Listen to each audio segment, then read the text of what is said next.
সকাল আমার প্রিয় বন্ধুরা, তোমরা সবাই কেমন আছো? আশা করছি তোমরা সবাই খুব ভালো আছো।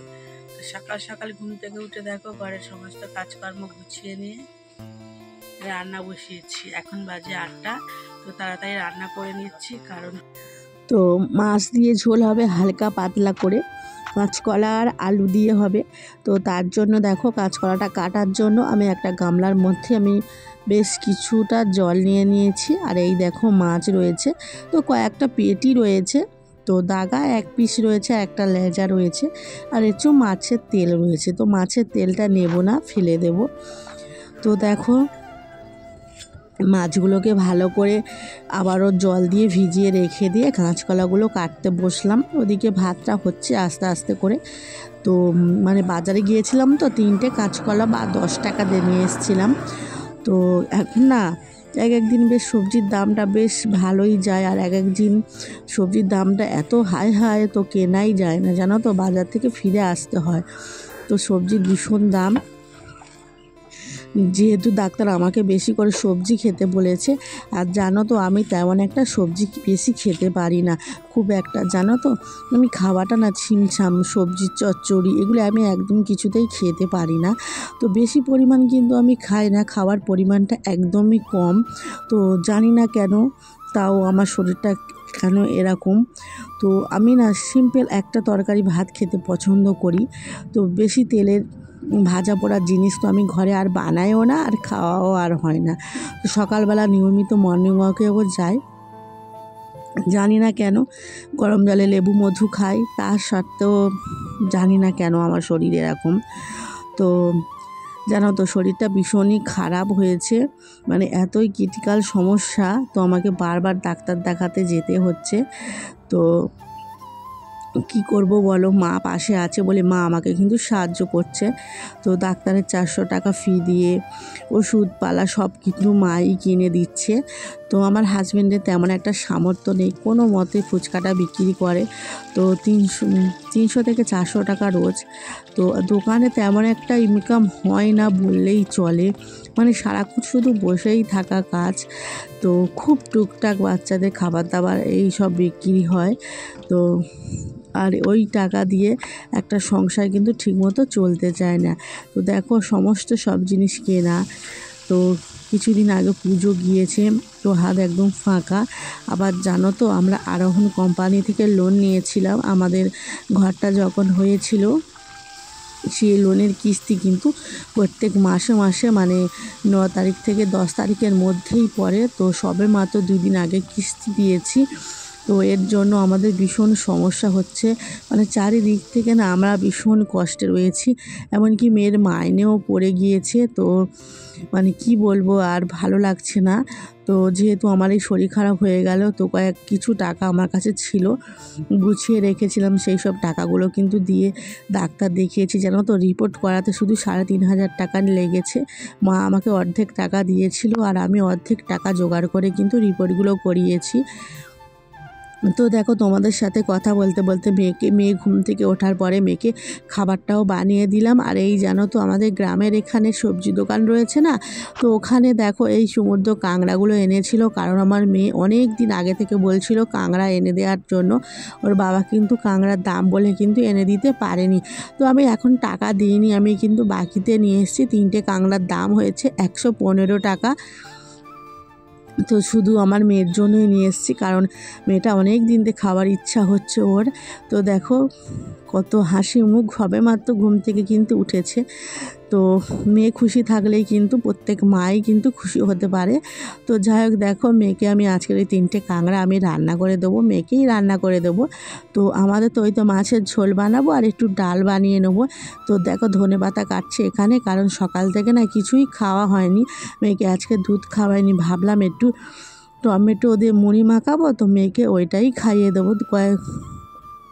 মেয়েকে যেহেতু একটা ডিম টোস্ট আর একটা ডিমের পোচ কিন্তু বানিয়ে দিয়েছিলাম, অর্ধেক খেয়েছিল অর্ধেক কিন্তু খায়নি, মানে ঢাকা দেওয়া রয়েছে ওর বাবার জন্য। তো এখানে আমি দেখো কেটে নিচ্ছি। তো টমেটো, পেঁয়াজ, কাঁচা লঙ্কা দেবো না যেহেতু মেয়ে খায় না। তো পেঁয়াজটা আমি অনেক দিন খাইনি জানো তো, 3 থেকে 4 মাস মতো কাঁচা পেঁয়াজ। তো যেহেতু এখন আর আমি হোমিওপ্যাথি ওষুধটা খাচ্ছি না, এখন যেহেতু অ্যালোপ্যাথি খাচ্ছি, অ্যালোপ্যাথিতে শুধু টক বাদে সবই চলে। তো অ্যালোপ্যাথি ওষুধ এখন খেয়ে যাব। তো কাল জানো তো আমার রিপোর্ট দেবে। তো রিপোর্টে কি হয় না হয় ভীষণ টেনশানের মধ্যে রয়েছি। মা কিন্তু আমার রিপোর্টটা কিন্তু আনতে যাবে, আমি যাব না। তো যে ডক্টরকে আমি দেখাচ্ছি সেই ডক্টরকে উনি বলেছে যে রিপোর্টটা করিয়ে তো পেশেন্ট না আসে তো বাড়ির গার্জেন এসে কিন্তু রিপোর্টটা আমাকে দেখিয়ে যেতে পারে। তো মা যেহেতু ওখানে কাজ করে তো মা কিন্তু দেখিয়ে আসবে বলেছে। সত্যি মা বাবা যদি পাশে না থাকতে একটা বিপদ থেকে উদ্ধার হওয়া যায় না। মা মা কথাটাই আলাদা একটা শব্দ। মা কিন্তু আমাকে সব সময় সব বিপদ থেকে কিন্তু সাহায্য করে। সত্যি আমার স্বামী রয়েছে, আমি স্বামীর সঙ্গে সংসার করছি, তো এটা শুনতে রয়েছে, কিন্তু আমার কোনো কষ্টের দিক থেকে বা কোনো শরীরের দিক থেকে কিন্তু আমার স্বামী কিন্তু দেখেই না, আমাকে সাহায্য করে না। সত্যি এই কথাটা শুনতে অনেক বড় কষ্টকর, কিন্তু প্রত্যেকটা বিষয়ে কথা নিয়ে কিন্তু স্বামীর সাথে মানে লড়াই ঝগড়া কিন্তু হয়েই থাকে, আর এগুলো ভালো লাগে না, আর এগুলো ভালো দেখায়ও না। প্রতিনিয়ত সংসারের মানে ঝগড়া অশান্তি এগুলো কিন্তু খুব খারাপ শুনতে লাগে। তো যাই হোক, আমার মা বলেছে তো ঝগড়াঝাটি না করে ও কোনো জিনিস না দিতে চাইলে ওকে জোর করবি না। তো দেখো জোর করব না তো কি করব বলো। আজ আমি এই কঠিন পরিস্থিতির মধ্যে রয়েছি, তো স্বামী আমাকে দেখবে না, তো আমি কি আলাদা কি রোজগার করি? তো আমি তো আলাদা কোনো রোজগার করি না। স্বামী কিন্তু সত্যি যখন আমার শরীর খারাপ হয় তো ও যেন মানে কেমন যেন ও মানে মনে হয়ে থাকে জানো তো, কোনো একটা কথা বললে কথার উত্তর দিতে চায় না, মানে সেই কথাটাকে নিয়ে নানারকম কথাটা জড়িয়ে কিন্তু বাড়িতে কিন্তু অশান্তি শুরু হয়ে যায়। শুধু সবাই কিন্তু একটা মেয়ের ওপর দোষ দায়ী করে, কিন্তু দেখো একটা মেয়ের কিন্তু অনেক রকমের জিনিসের দরকার হয়। তো আমি ওর কাছে কিন্তু চাইছি না ভালো জামা কাপড়, তো ভালো এটা এনে দাও ওটা এনে দাও, আমি কিন্তু সেই পরিস্থিতিতে থাকি না। তো তা সত্ত্বেও দেখো একটা শরীর খারাপ করলে একটা মেয়ে তো আমাদের দুজনের দিকে দেখেই না বললে চলে জানো তো। শুধুমাত্র দেখো আমি এই গ্রামেই মানে মেয়ে, আর এখানেই জানো তো মানে আমার বিয়ে হয়েছে, মা বাবা তো দেখেই দেয়নি, নিজে দেখো নিজের পছন্দের মানুষকে বিয়ে করেছি। তো সবাইকে কষ্ট দিয়ে হয়তো সেই আঘাতটা আমাকে এখন পদে পদে পেতে হচ্ছে। তো ভগবান এটাই আমার ভাগ্যে লিখে রেখেছিল, সবাই কিন্তু আমাকে মানা করেছিল, আমি কারোর কথা শুনিনি জানো তো। শুধু একটা মানুষের হাত ধরেছিলাম সারা জীবনের জন্য, সেই মানুষটা এখন কতটাই পরিবর্তন হয়ে গিয়েছে। সকাল থেকে সারাদিন সংসার থেকে দোকান সামলানো থেকে কিন্তু আমার হাতে 10টা টাকাও থাকে না জানো তো। দোকানে থাকলে কি হবে, কিন্তু দেখো দোকান একটা মানে কারবারের জায়গা, সেখান থেকে কিন্তু না বলে 10টা টাকাও কিন্তু রাখতে নেই।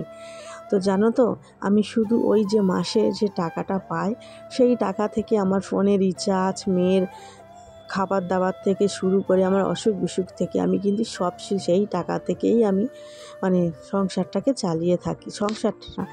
আমার বলতে ভুল হয়ে গেছে, আমার হাত খরচটা কিন্তু চালিয়ে থাকি। তো দেখো রান্নাবান্না কমপ্লিট করলাম, করার পরে দেখো যে বাসনগুলো পড়ে থাকে সেই বাসনগুলো কিন্তু আমি মেজে নিচ্ছি।